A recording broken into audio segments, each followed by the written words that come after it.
And I'm Elizabeth Puranam with the top stories on Al Jazeera.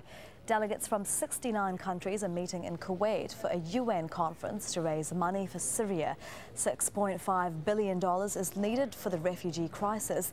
The Emir of Kuwait has pledged $500 million. It's the UN's largest appeal for a single humanitarian aid effort. Bernard Smith is in Kuwait City.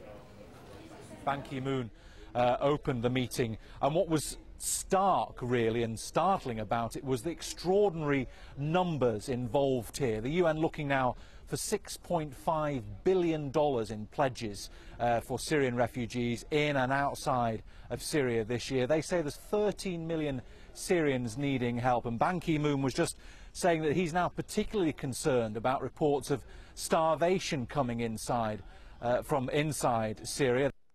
Polls in Egypt have reopened for the second and final day of a referendum on a new constitution.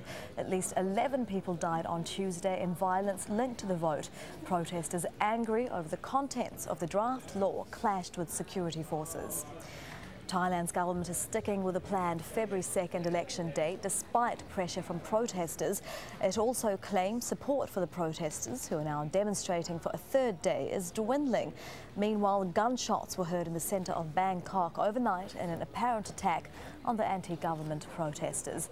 And you can find the latest on all those stories and much more at aljazeera.com.